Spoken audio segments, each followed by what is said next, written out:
अहमदाबाद के निजी स्कूल में 8 साल की बच्ची की कार्डियक अरेस्ट से मौत हो गई। गार की रंगपारा सुबह करीब 8 बजे स्कूल पहुंची थी। सीढ़ियां चढ़ते वक्त उसके सीने में दर्द उठा।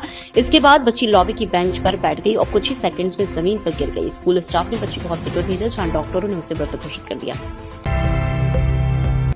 पंजाब में लुधियाना के विधानसभा क्षेत्र वेस्ट से आम आदमी पार्टी के विधायक गुरप्रीत बस्सी गोगी की गोली लगने से मौत हो गई है। घटना शुक्रवार रात करीब 12 बजे की है। पुलिस जांच में सामने आया है कि गोगी घर में अपना लाइसेंसी पिस्टल साफ कर रहे थे। इसी दौरान अचानक गोली चल गई। गोली सिर से आर पार हुई।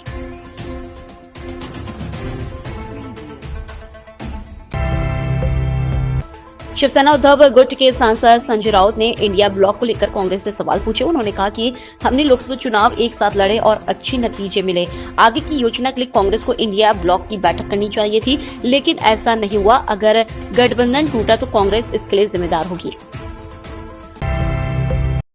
कोरोना जैसे ह्यूमन मेटान्यूमो वायरस के देश में कुल 14 मामले हो गए हैं। सबसे ज्यादा 4 मामले गुजरात में हैं। शुक्रवार को राजस्थान और गुजरात में एक एक केस मिला। 12 में एक 6 महीने की बच्ची HMPV से संक्रमित हुई है। वहीं अहमदाबाद में 9 महीने का बच्चा HMPV पॉजिटिव आया है। प्रयागराज महाकुंभ में मुसलमानों की एंट्री को लेकर सीएम योगी ने एक निजी चैनल में बयान दिया। उन्होंने कहा कि जिन्हें भारत की सनातन परंपरा में विश्वास है वो मुसलमान यहाँ आए, उनका स्वागत है, लेकिन गलत मानसिकता के साथ जो लोग आएंगे उनकी रेटिंग पेंटिंग की व्यवस्था की गई है। पूर्व राष्ट्रपति डोनाल्ड ट्रंप सजा पाने वाले पहले अमेरिकी राष्ट्रपति बन गए। उन्हें पॉर्न स्टार को पैसे देकर चुप कराने के मामले से जुड़े 34 आरोपों में सजा सुनाई गई है। हालांकि न्यूयॉर्क की मैनहट्टन कोर्ट ने ट्रंप को जेल न भेजकर बिना किसी शर्त रिहा कर दिया। मई 2024 में ट्रंप को दोषी पाया गया था। अमेरिकी राज्य कैलिफोर्निया के लॉस एंजलिस में लगी आग में अब तक 10 लोगों की मौत हो चुकी है। यह कैलिफोर्निया में अब तक की सबसे बड़ी आग है। पिछले 4 दिन से लगी आग लगभग 40,000 एकड़ में फैली हुई है। इसमें से 29,000 एकड़ का इलाका पूरी तरह जल चुका है। मध्य प्रदेश के पन्ना जिले में पुलिस ने पैदल चल रहे शख्स पर 300 का चालान कर दिया।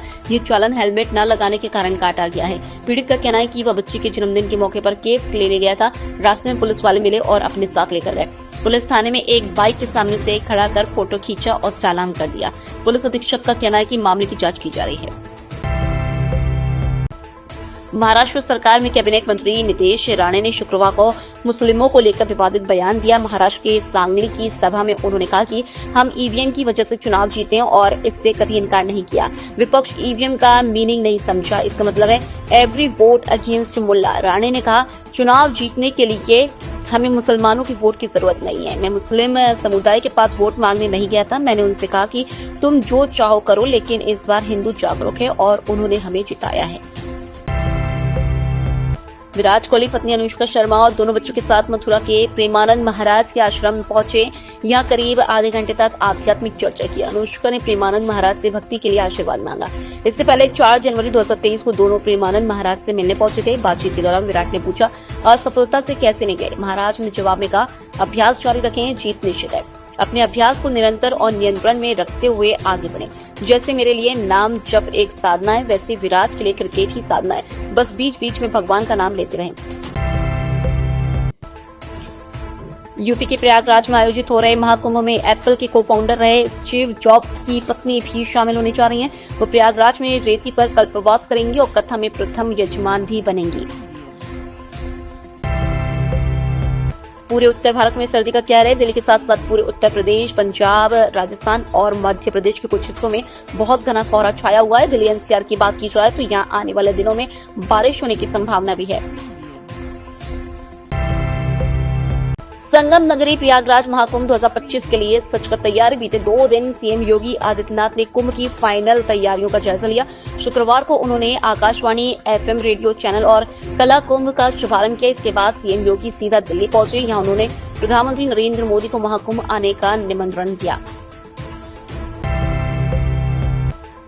छत्तीसगढ़ के नारायणपुर में नक्सलियों की ओर से किए गए 2 आईडी ब्लास्ट में एक ग्रामीण की मौत हो गई है, जबकि 3 अन्य लोग घायल हो गए हैं। घटना ओरछा थाना क्षेत्र के कुरुशनार गांव की है। ब्लास्ट एक ग्रामीण की मौके पर ही मौत हो गई, जबकि 3 अन्य घायल हो गए, अस्पताल में भर्ती कराया है। प्रयागराज के महाकुंभ में संन्यास लेने वाली 13 साल की लड़की का संन्यास 6 दिन में ही वापस हो गया। दीक्षा दिलाने वाले महंत कौशलगिरी को 7 साल के लिए जूना अखाड़े से निष्कासित कर दिया गया है। उन्होंने नाबालिग को गलत तरीके से शिष्य बनाया था। श्री पंचदशनाम जूना अखाड़ा के संरक्षक हरिगिरी महाराज ने बताया कि अखाड़े की परंपरा नहीं है कि किसी नाबालिग को सन्यासी बना दे। इस मुद्दे पर बैठक कर सर्वसम्मति से फैसला लिया गया है। बांग्लादेशी अधिकारी मौसम विज्ञान विभाग के 150 साल पूरे होने पर भारत में आयोजित हो रहे सेमिनार में शामिल नहीं होंगे। यूनुस सरकार में बांग्लादेश के अधिकारियों ने सरकारी खर्च पर गैर जरूरी विदेश यात्रा पर प्रतिबंध का हवाला देते हुए भारत सरकार के इस न्योते को ठुकरा दिया।